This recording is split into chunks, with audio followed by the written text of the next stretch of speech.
କଳାହାଣ୍ଡି ଜିଲ୍ଲା ପେଶାଦାର ସାମ୍ବାଦିକ ସଂଘ ପକ୍ଷରୁ ବିଶ୍ୱ ପ୍ରେସ୍ ଦିବସ ପାଳିତ ହୋଇଛି। କଳାହାଣ୍ଡି ଜିଲ୍ଲା ପେଶାଦାର ସାମ୍ବାଦିକ ସଂଘ ପକ୍ଷରୁ ସ୍ଥାନୀୟ ହୋଟେଲ ଭାଗୀରଥୀ ଇନ୍ ସମ୍ମିଳନୀ କକ୍ଷରେ ରବିବାର ବିଶ୍ୱ ପ୍ରେସ୍ ସ୍ୱାଧୀନତା ଦିବସ ପାଳିତ ହୋଇଛି।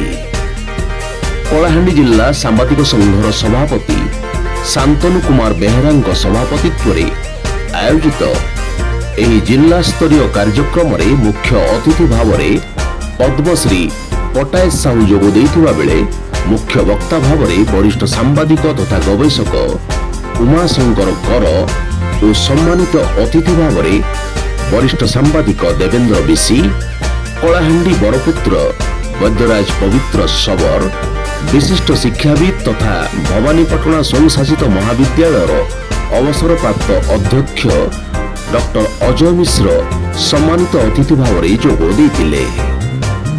କଳାହାଣ୍ଡି ପେଶାଦାର ସାମ୍ବାଦିକ ସଂଘର ସଭାପତି ରଜନୀକାନ୍ତ ମିଶ୍ର ଅତିଥି ପରିଚୟ ପ୍ରଦାନ ସହ ସ୍ୱାଗତ ଭାଷଣ ପ୍ରଦାନ କରିଥିଲେ। ବରିଷ୍ଠ ସାମ୍ବାଦିକ ତଥା ଗବେଷକ ସତ୍ୟନାରାୟଣ ମହାପାତ୍ର କାର୍ଯ୍ୟକ୍ରମ ପରିଚାଳନା ସହ ଧନ୍ୟବାଦ ଅର୍ପଣ କରିଥିଲେ। ଆଜି ସମଗ୍ର ବିଶ୍ୱ ସମେତ କଳାହାଣ୍ଡି ଜିଲ୍ଲାର ବିଭିନ୍ନ ସ୍ଥାନରେ ବିଶ୍ୱ ପ୍ରେସ୍ ସ୍ୱାଧୀନତା ଦିବସ ପାଳିତ ହୋଇଯାଇଛି। ସମ୍ବାଦପତ୍ର ଓ ଗଣମାଧ୍ୟମର ସ୍ୱାଧୀନତାକୁ ବଜାୟ ରଖିବା ସହ ସାମ୍ବାଦିକମାନଙ୍କ ଅଧିକାର ଓ ସୁରକ୍ଷା ସମ୍ପର୍କରେ ସଚେତନତା ସୃଷ୍ଟି କରିବା ଏହି ଦିବସର ମୂଳ ଲକ୍ଷ୍ୟ।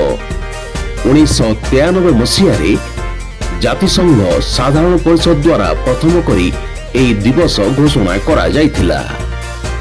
ଗଣତନ୍ତ୍ରରେ ଗଣମାଧ୍ୟମର ଭୂମିକା ଅତ୍ୟନ୍ତ ଗୁରୁତ୍ୱପୂର୍ଣ୍ଣ, ଯାହା ସରକାର ଓ ଜନସାଧାରଣଙ୍କ ମଧ୍ୟରେ ଏକ ସେତୁ ଭାବରେ କାର୍ଯ୍ୟ କରିଥାଏ। ଚଳିତ ବର୍ଷ ବିଶେଷ କରି ପରିବେଶ ସଙ୍କଟ ସମୟରେ ସାମ୍ବାଦିକତାର ଗୁରୁତ୍ୱ ଉପରେ ଗୁରୁତ୍ୱାରୋପ କରାଯାଇଛି।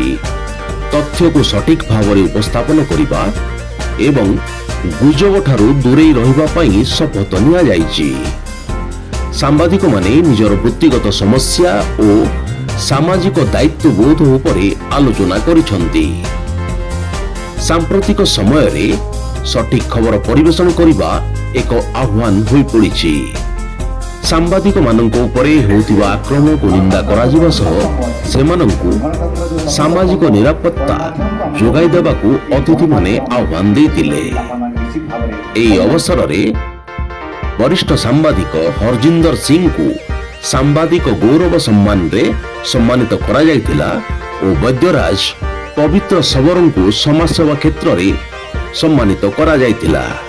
ଏହା ବ୍ୟତୀତ ସାମ୍ବାଦିକତା କ୍ଷେତ୍ରରେ ଉଲ୍ଲେଖନୀୟ ଅବଦାନ ତଥା ସମାଜସେବା କ୍ଷେତ୍ରରେ ଉଲ୍ଲେଖନୀୟ ଅବଦାନ ନିମନ୍ତେ ସାମ୍ବାଦିକ ଉତ୍ତମ କୁମାର ଦାସ, ଫକୀର ମୋହନ ରଣା, ଶିବାନୀ ଦେ, ଅମିୟ ସାହୁ, ଦୀପକ ସାହୁ, ଶିବ ନାୟକ, ଲକ୍ଷ୍ୟଜ୍ୟୋତି ଜାଲ, ଅଂଶୁମାନ ପାତ୍ର, ଲକ୍ଷ୍ମୀକାନ୍ତ ବାଗ, ହେମନ୍ତ ରାୟ, ଝସକେତନ ଧଙ୍ଗଡ଼ା ମାଝୀ, ଚିତ୍ତରଞ୍ଜନ ବିଶି, ସୁବାସ ନାଗ, ସୁବାସ ବାଗ, ଭବାନୀ ମନିହୀରା, ତାପସ ମହାନ୍ତି ଓ ସମାଜସେବୀ ଚିନ୍ତାମଣି ନାୟକଙ୍କୁ ସମ୍ବର୍ଦ୍ଧିତ କରାଯାଇଥିଲା।